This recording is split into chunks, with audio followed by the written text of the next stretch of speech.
From the beginning, humans have looked at the natural world and wondered, where did this come from? Why are we here? And how can we solve the great mysteries? Find the hidden secrets. And as we began to build, those ideas were embedded in our structures, from the Stone Age to the modern age.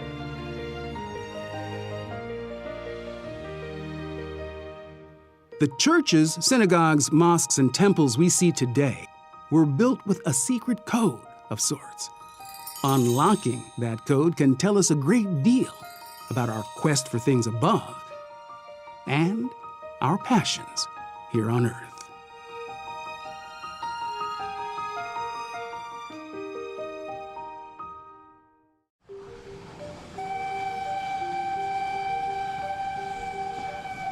In the 19th century, the people who owned the railroads became fabulously rich. One of those moguls was William Banning of St. Paul, Minnesota. He served in the state legislature and accumulated enormous wealth. In 1914, the Banning family funded one of the most spectacular stained glass windows in the country.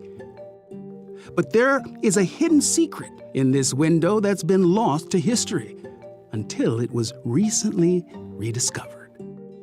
One of the Bible figures looked exactly like William Banning. There's a man looking down, and it looks exactly like the picture in the Minnesota Historical Society. The image is so high up, it can't be clearly seen with the naked eye. But once the first likeness was rediscovered in 2013, several more were soon identified, including Banning's wife, Mary, their son, William, and a mysterious, still unidentified, bearded man. It was not uncommon in the 19th century to depict major church donors in stained glass windows.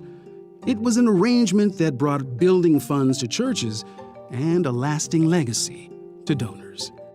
So they might not be able to see it, but they might know exactly where it is, and then they've been part of that group that's put their stamp on that building, that's, present in that building forever. Most of these secret images have been forgotten for more than a century, but they remain tucked away in stained glass all over the country. Like so many architectural features, they're just waiting to be rediscovered.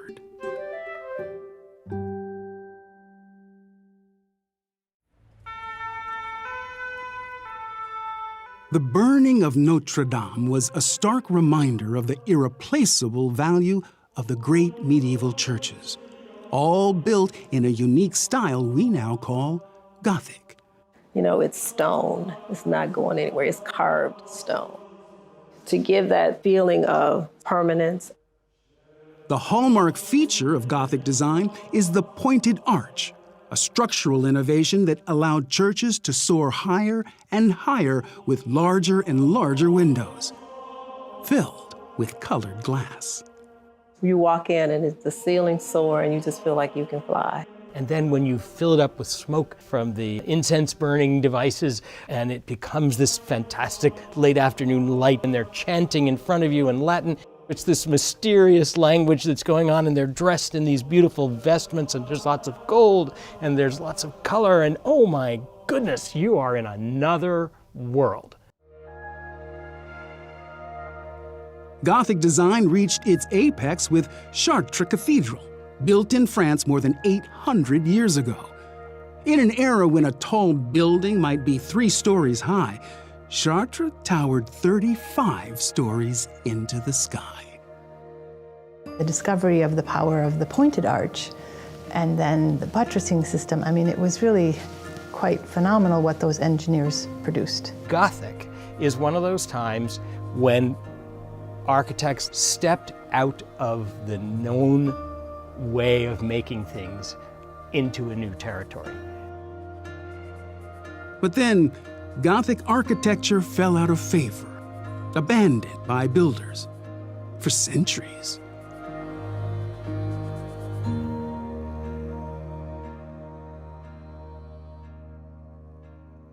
It wasn't until the 1800s that Gothic design was rediscovered, and then quickly became the single most popular template for new church buildings in America. Why the revival? Part of the reason is this.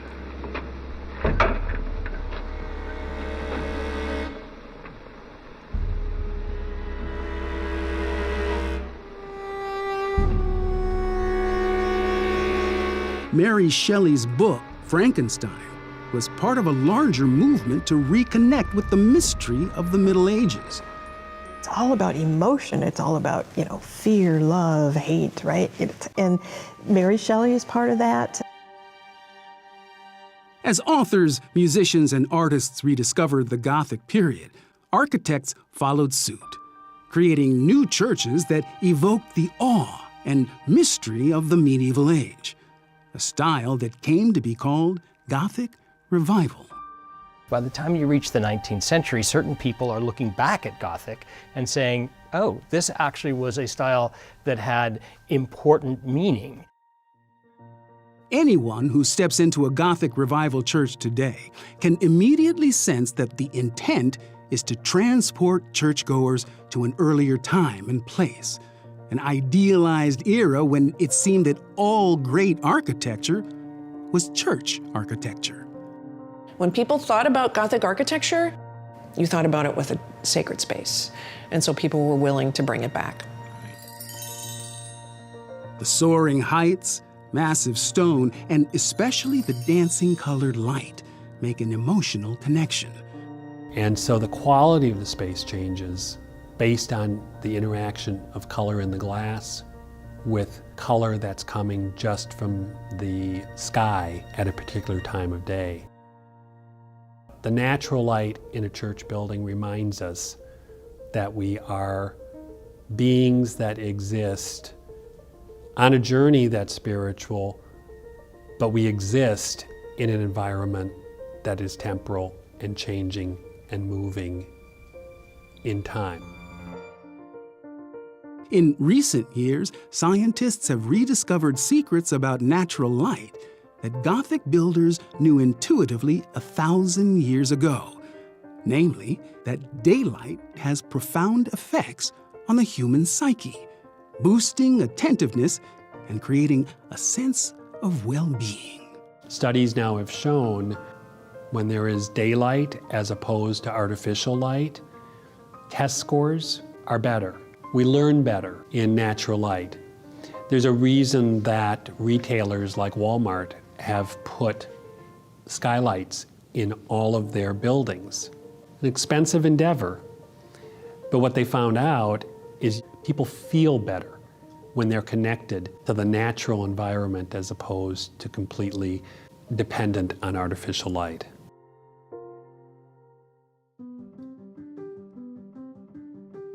Among the best known of America's Gothic Revival churches is the Washington National Cathedral. Great Gothic Revival building, built actually with Gothic techniques of no prefabrication and no steel in that thing.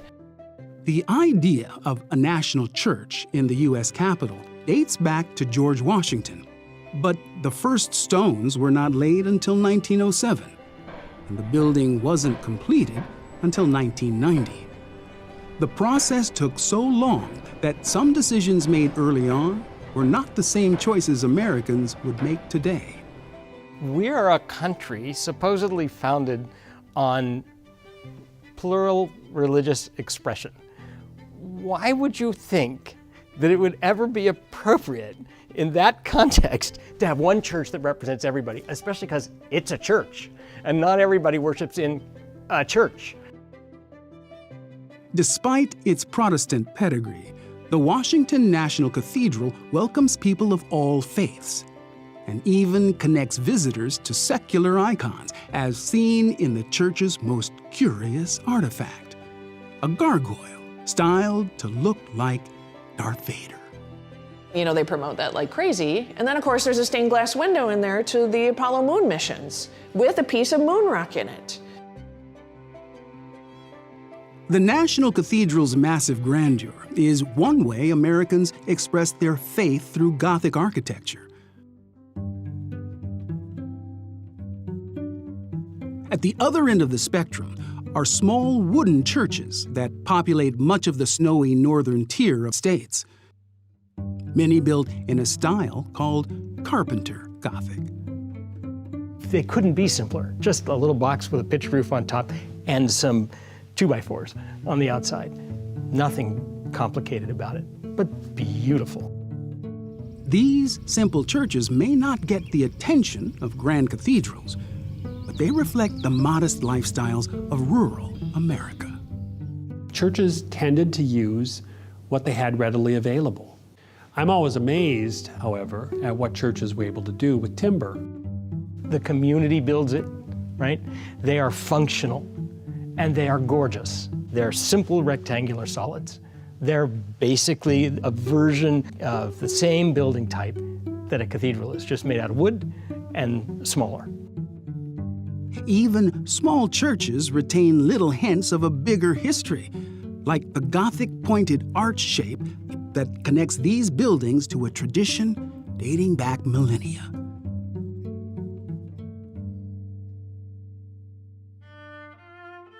The medieval Gothic period wasn't the only inspiration for American architects. Some looked back even further, getting inspiration from ancient Rome. In the late 1800s, dark storms of social unrest were increasing. Churches felt threatened by growing atheism.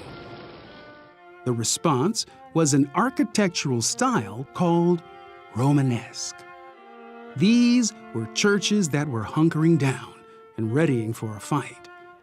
The design was fortress-like, with rough stone and turret-styled towers. The windows were small, rounded arches characteristic of battle-hardened ancient Rome, not the delicate soaring glass of the latter medieval period. And they were understood as a vigorous, masculine type of activity. These types of buildings were making that statement that Christianity is here and it's massive and it's going to stay here for a long time. At the same time, other churches wanted to project a very different message, a connection to the logic, reason, and democracy of the ancient Greeks. Churches built in this style, called Greek Revival, looked like they'd be at home in ancient Athens and make a statement about the congregation's connection to certain timeless values.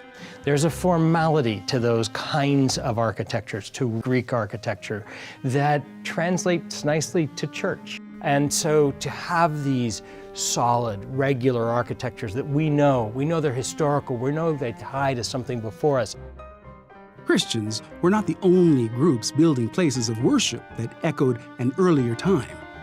This building, for example, might appear Arabian, but it's actually a Jewish synagogue in Cincinnati, built in the mid-1800s. The design reflects a look from 400 years earlier in Islamic Spain, during a rare period when Jews were free to practice their religion. The style, called Moorish Revival, was a popular choice for American synagogues. And so you had Jews and Christians living with Muslim leaders all in the same place, and they all got along. And so there are a surprising number of synagogues that are built in the 19th century that reflect this Moorish period.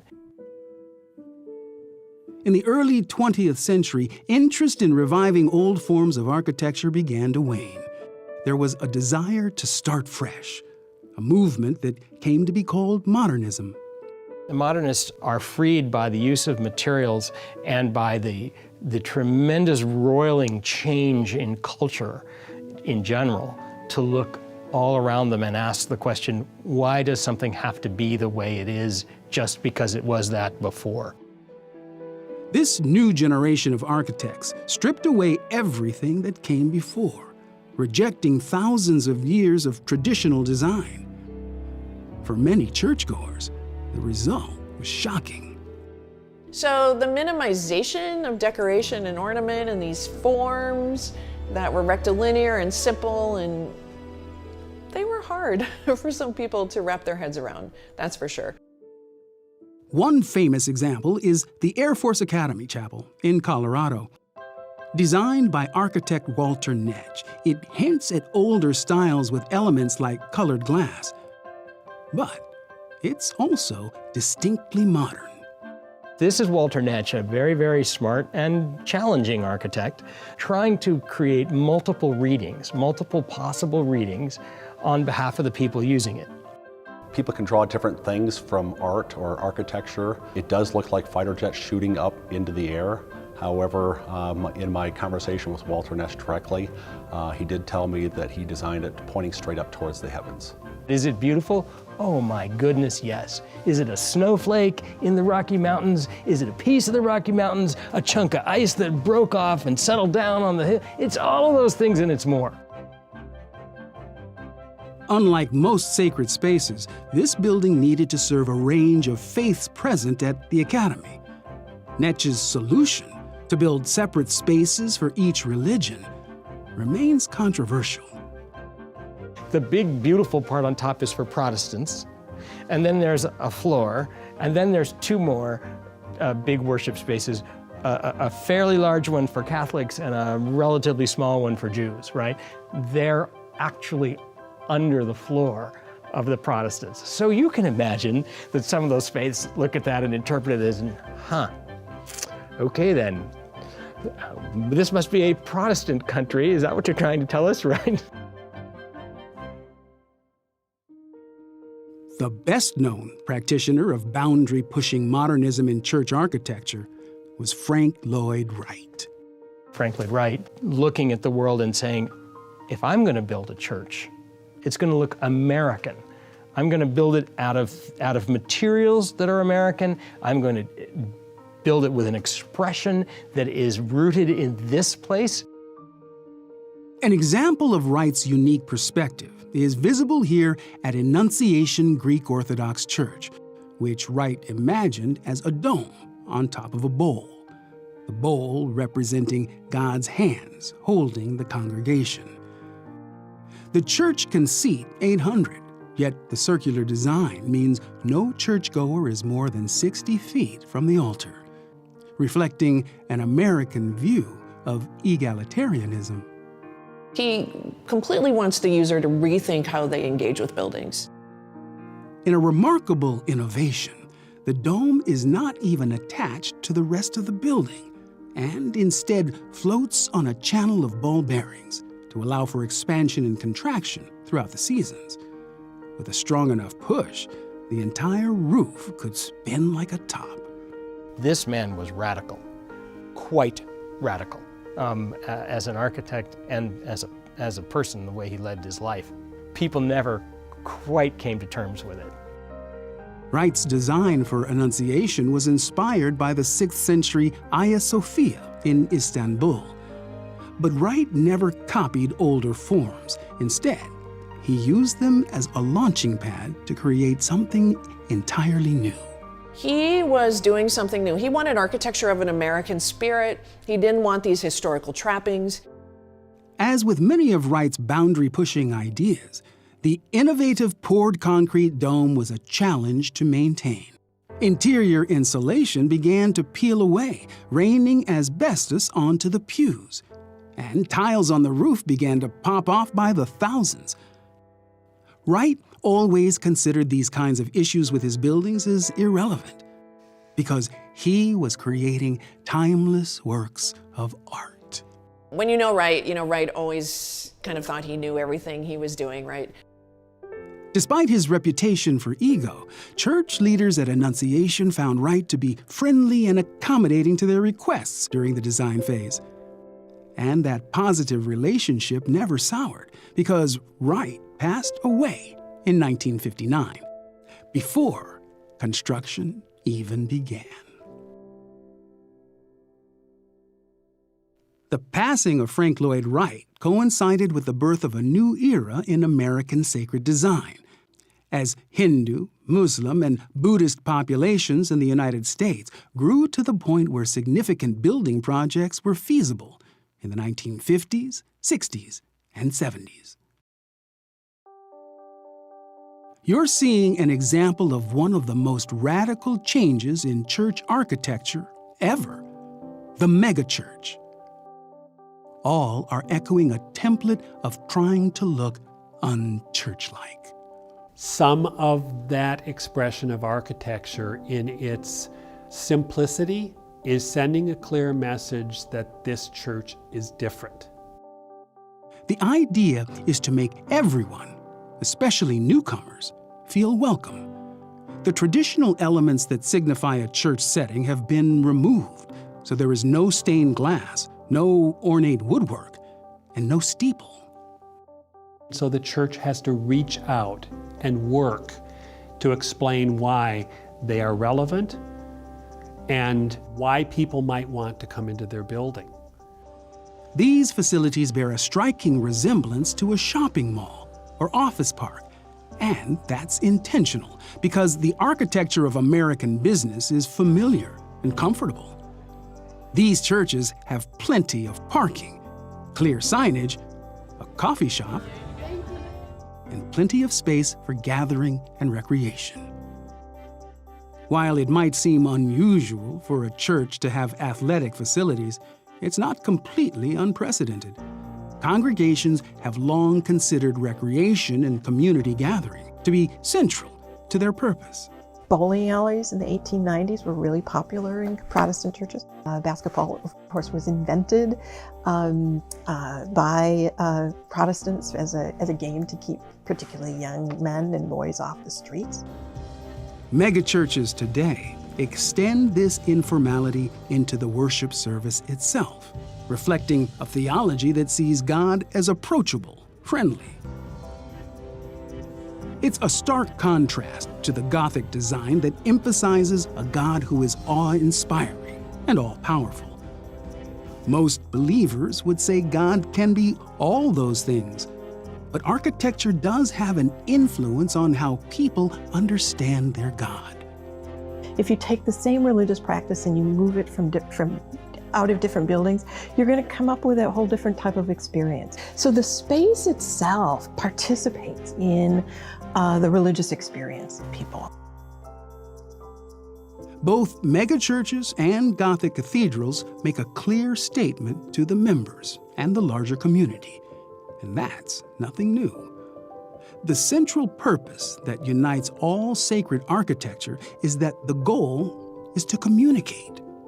Every steeple, every stained glass window, every parking lot is sending a message to the membership and the larger community.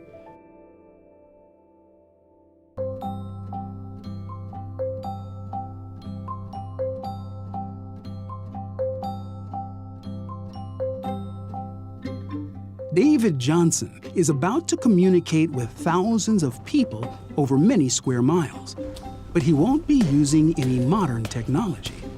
To send this message, David will need to climb high into a church tower, advancing toward a perch few people ever experience. The journey is not without certain dangers.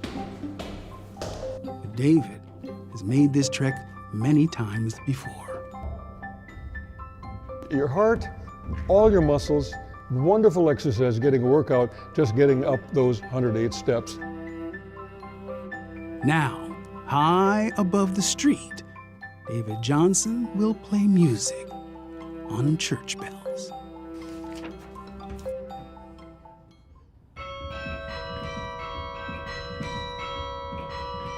This musical device is called a carillon, a keyboard connected to dozens of bells to create music. But for all of its size, for all of that bulk, there's immense tenderness, immense potential tenderness in a carillon.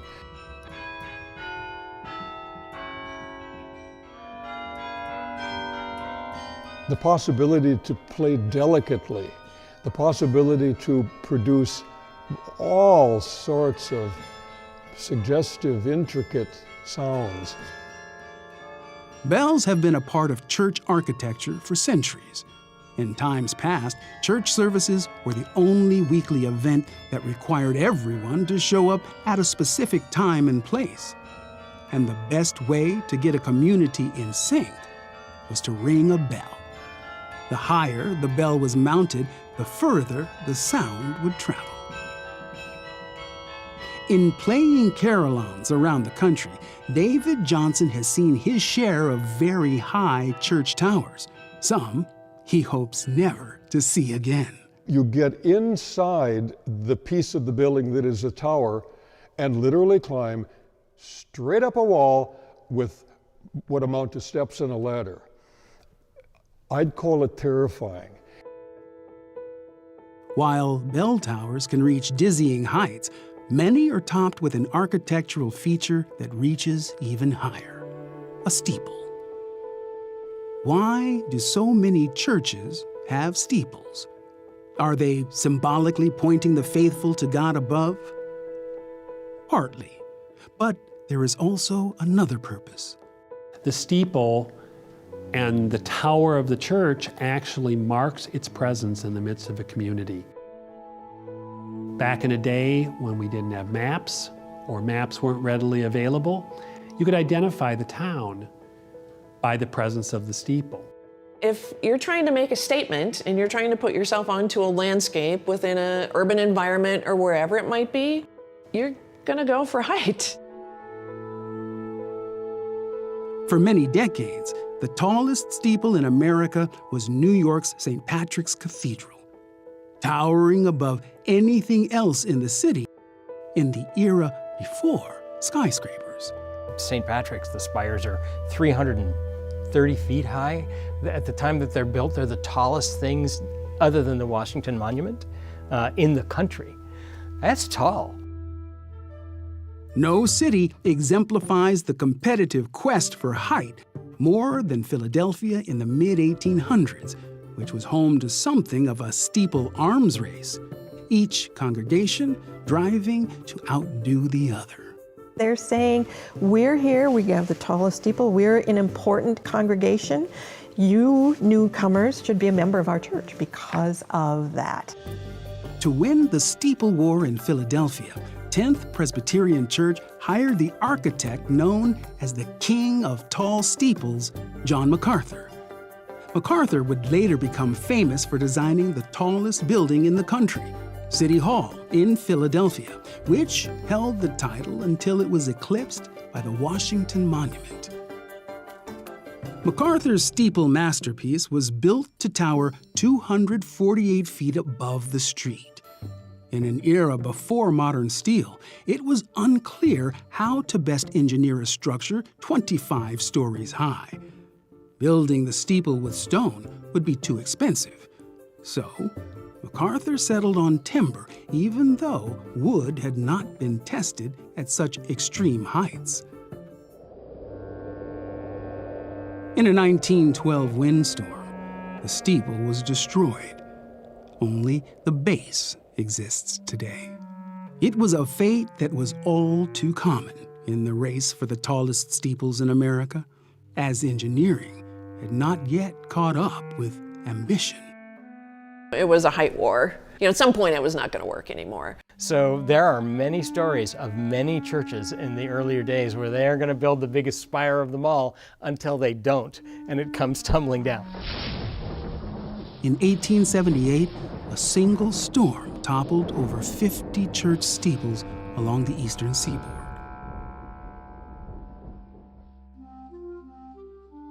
While steeples are largely a Christian design, domes have a much broader history used for synagogues and mosques as well.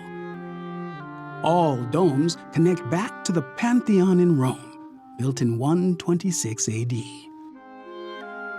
It was a stupendous achievement, measuring 142 feet across, half of a football field. No one would build a bigger dome for 1,000 years.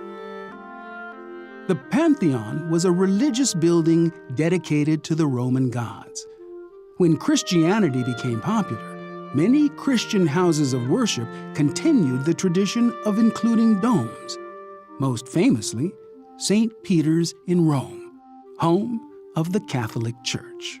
It's really with the design of St. Peter's in Rome back in the early 1500s. All of a sudden you're like, wait a minute. Now the dome is the thing. In America, the United States Capitol building was modeled on St. Peter's and stood as the largest dome in the country for decades. But of course, the U.S. Capitol is not a church. St. Josaphat is a church, and its dome was touted as second only to the Capitol in size. St. Josaphat was the brainchild of a blacksmith-turned-priest named Wilhelm Grutze, who wanted Milwaukee, Wisconsin to have a replica of Rome's St. Peter's. And of course, for Catholics, with St. Peter being the most important church in Catholicism, why wouldn't you try to recreate that if you could? But how could Grutze make it affordable enough to build? The stonework especially would be prohibitively expensive. Early in the process, Grutze came up with an ingenious, cost-saving idea. He bought the condemned post office in downtown Chicago for pennies on the dollar. Then they found out that a building was going down in Chicago and they got the stone on the cheap for that. That's pretty good. Grutze had the building moved, piece by piece, more than 100 miles. 500 rail cars of stone were then meticulously rearranged, like a box of Legos, to build the church and dome. The result was stunning. But the constant fundraising took a toll on Grutze.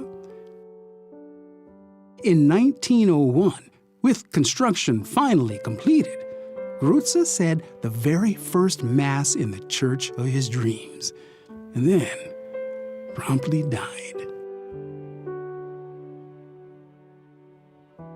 The church stands today as a monument to Grutze's vision and his congregation's dedication.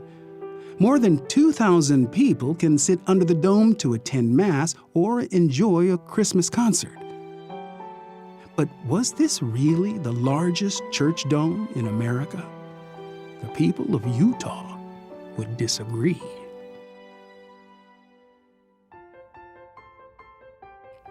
In 1867, Brigham Young had a problem. As the leader of the Church of Jesus Christ of Latter-day Saints, his church membership was booming, but they couldn't all fit under one roof. Young's solution? Build a bigger roof. More specifically, he built a tabernacle with a dome large enough that 15,000 people could worship together. At first, no one was quite sure how to build it.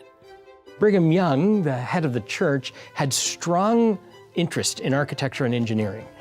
He had built bridges and lots of buildings, and he was fascinated with the structural systems. Young got inspiration for the tabernacle one morning at his breakfast. He stared at a hard-boiled egg, then cut it lengthwise, intuitively sensing he had stumbled upon one of nature's strongest shapes. Young wondered how big the egg idea could be scaled up.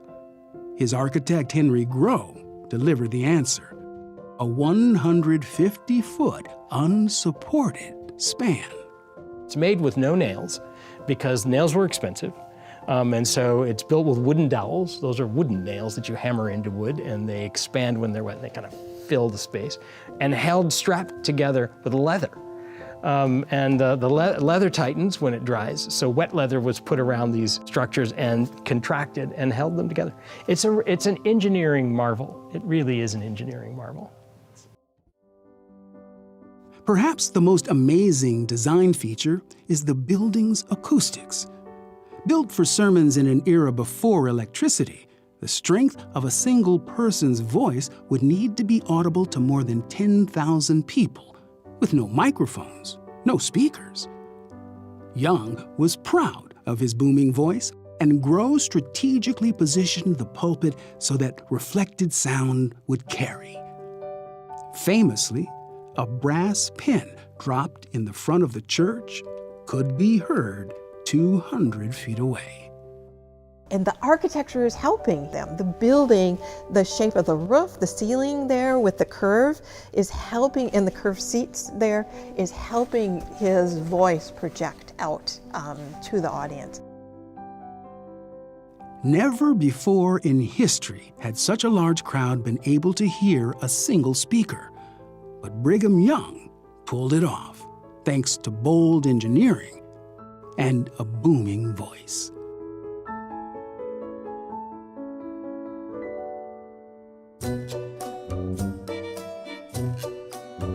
Gargoyles are surprisingly common on American churches. But they are up so high, most people never notice the odd creatures that look like strange animals or demons. Gargoyles are a way that Masons have fun, and many of them are funny looking. They don't look serious. Why have these beasts been so common in church architecture? Water is the enemy of church foundations, so builders looked for ways to throw water as far from the base of the structure as possible. Gargoyles are positioned at the end of a water downspout and vomit water during a significant downpour. So this is your tip. If you are ever by a cathedral with gargoyles in a huge rainstorm, get out of your house, go over there, because it's just shooting out. It was amazing.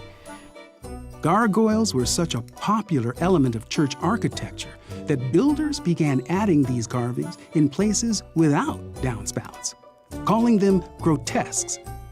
For the stone workers who labored for years on a project, gargoyles and grotesques were an opportunity to be creative. And each time we're gonna do it a little differently, because, you know, the guy that did it before me, he's a hack. I'm gonna do mine like this. Look at this. This is like, if you thought that was a dragon, wait till you see this dragon. Who needs dragons? I'm gonna do mine. This is a guy spitting water right out of its mouth. So over and over again, we reinterpret it. One theme of most gargoyle design is to represent hellish creatures who would never set foot inside a church, increasing the contrast between what was seen as the ugly, corrupt world outside the building and the beauty and sanctuary inside. I think they're scaring you. I think they're always scaring you, right? To be faithful, to not be wrong, to not do wrong. In America, most stone carvers' names have been lost to history, but not all. In fact, the artist who carved this got his start carving gargoyles. His name, Gutzon Borglum. Long before Mount Rushmore, Borglum toiled in relative obscurity as a sculptor at St. John the Divine in New York City. But it was his work on the church's angel sculptures that made national news by igniting a scandal. That's because Borglum's angels were female. Church leaders wanted only male angels and wouldn't back down. Borglum was so irate, he destroyed his work. The tirade turned Gutzon Borglum into a celebrity. Most stone carvers weren't quite so dramatic. In fact, there is a centuries-long tradition of making gargoyles that are designed to evoke a laugh. They're so interesting because that's the moment where artisans really get to do something fun. And that explains the Darth Vader gargoyle at the National Cathedral. The church held a contest in 1986 and invited ideas for a new gargoyle on the north or dark side of the building. It's no surprise that Darth Vader won.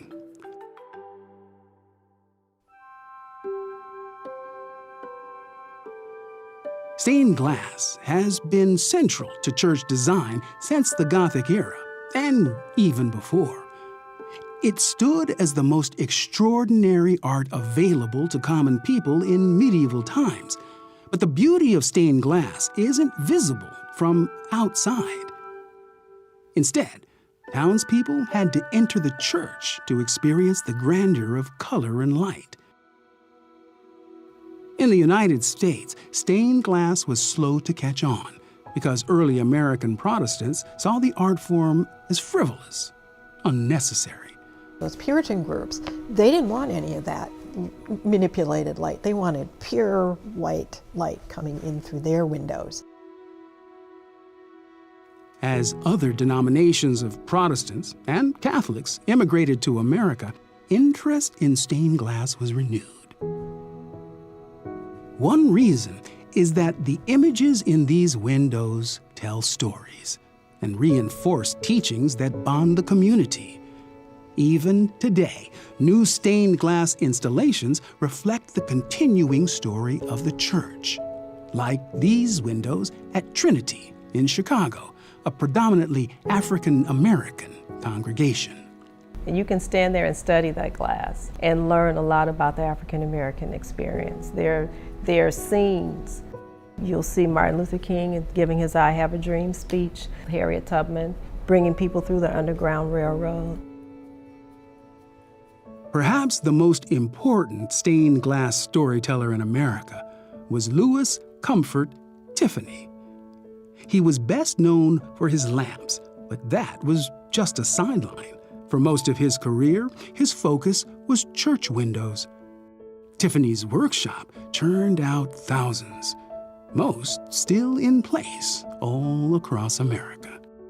We should recognize the fact that Tiffany was a very smart businessman. And as the business grew, Tiffany pushed hard for innovation. He developed a technique for stretching and twisting glass. He mastered the combination of different colors, creating textures that mimicked nature. He studied chemistry, and he really took the opportunity to experiment, and so he was looking for new techniques. Tiffany hired a team of designers to develop his windows. Among the more noteworthy was Agnes Northrop, who created nearly all Tiffany's landscape motifs. It was a major change in direction for American stained glass, moving beyond biblical scene to emphasize the spiritual dimension of the natural world. And so suggesting a kind of beautiful, peaceful scene. And so in that regard, it's a different direction in glass, for sure. Northrop's landscapes added a sense of perspective and three-dimensionality that pushed boundaries.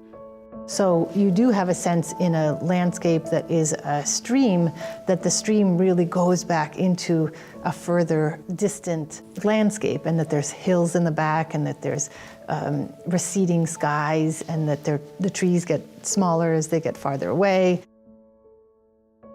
While Tiffany saw windows as a work of art unto themselves, other designers rejected this idea and imagined stained glass as a servant to the larger church design, by transmitting patterns and colors of light that were more important than the image itself.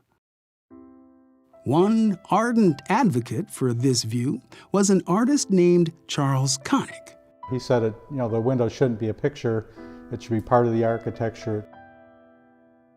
As a boy, Connick was bullied in school, so he stayed inside at recess to avoid the torment and spent his time coloring.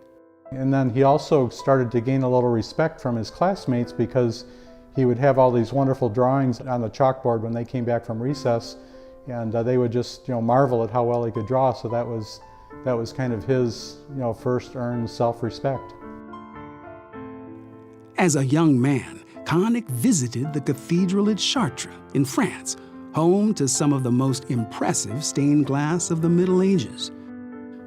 There, he had an epiphany as he realized the real artistry of stained glass is the projection of fine-tuned colors, combining like a musical score. How light penetrates the outside into the inside makes a difference in how the building comes alive to the people inside of it. And so all through the day, the light changes, and the quality of the space changes with the light. Connick's focus on color can be easily seen at one of his masterpieces, House of Hope in St. Paul, Minnesota. Here, the light is always changing throughout the day and across the seasons, all carefully tuned to create an environment of beauty and wonder. When clouds move, there's animation on art glass, and we are physical beings that need light in order to change our mood. The changing beauty and emotional impact of stained glass is the reason this art form endured as a fundamental element of church design. The mosaic colors of Koenig to the intricate landscapes of Tiffany and the artistic contributions of dozens of other artisans all contribute to an art form that's seen by more people every week than all the world's museum exhibits combined.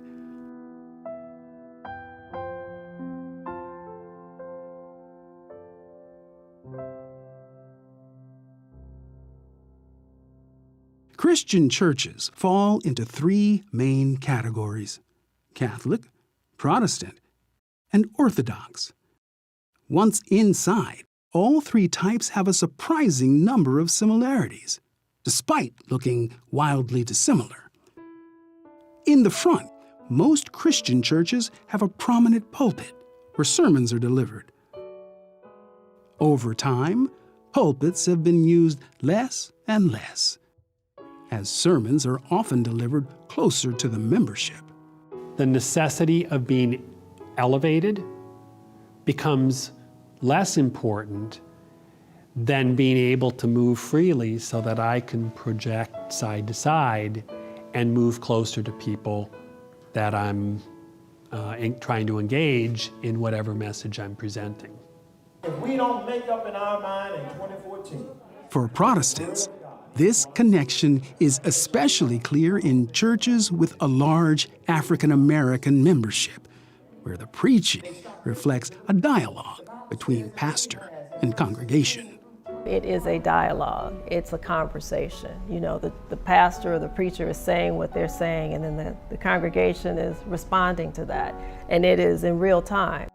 So because of that, you're not going to have a lot of distance between people, because he needs to see me go, right? We're on the same page, you know.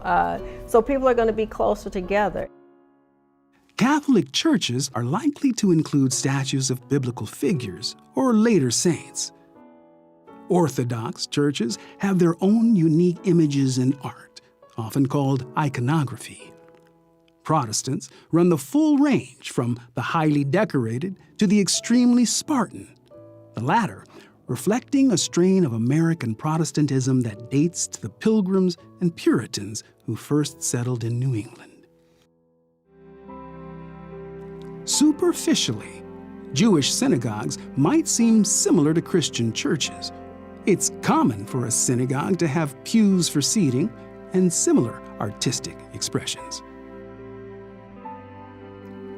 Both Jewish and Christian houses of worship have seating, but Muslim mosques do not. Mosques do house a weekly gathering, which includes prayers and a sermon, typically delivered from a raised platform.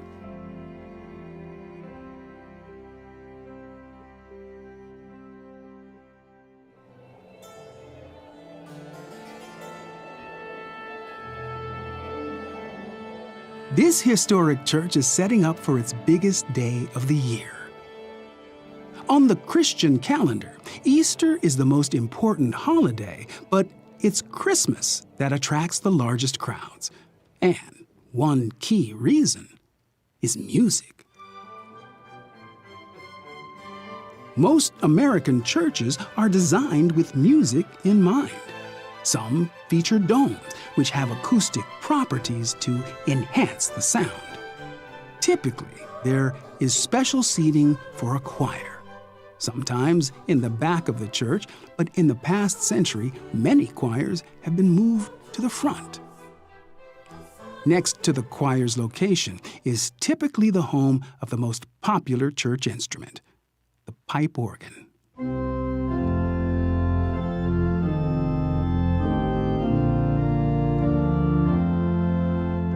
We don't typically think of the pipe organ as technology, but in fact, that technology was brought in to enhance the worship. Prior to the Industrial Revolution, pipe organs were the most complicated mechanical devices built by humans. Yet, even modest churches in America are likely to have an organ. How could they afford it? Part of the reason is this. Steel mills made Andrew Carnegie enormously rich. A church-going Presbyterian, he used some of that money to fund church pipe organs, nearly 8,000 around the country. Come thou fount of every blessing. Many churches have switched to more contemporary musical instruments. Streams of mercy never ceasing. All for The advent of modern music in church has created an architectural challenge.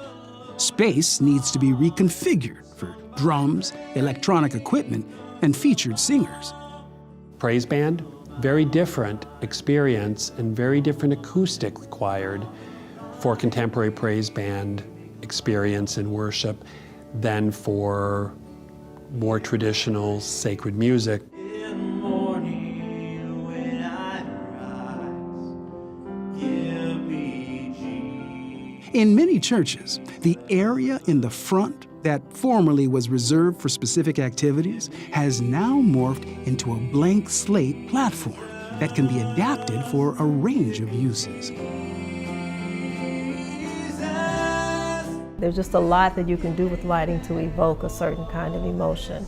So I think that if there's one element in the church that, in our church architecture that you can use to create theater, it would be lighting. This creates something of a curious juxtaposition in architecture, with the inside of the church reflecting the latest in modern music, technology, and graphics, while the outside often echoes traditions from 1,000 years before. But that should not be a surprise.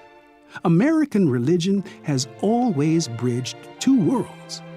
Every house of worship has dual roles: to engage the community as it exists today, and to maintain a connection to ancient truths.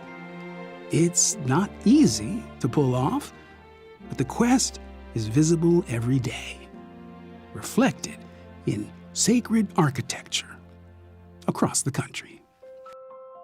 This is the most important building for most everyone. You're entering into something that's unique and special. This building is different from anything else. In architecture, when it's well done, you are never far from someone delivering a message. What's important is that you're inspired, and that you're seeing things that inspire you and remind you that you're a child of God. So every faith, no matter what it is, finds a way to take their beliefs and manifest them in built form. And that's an incredibly powerful thing.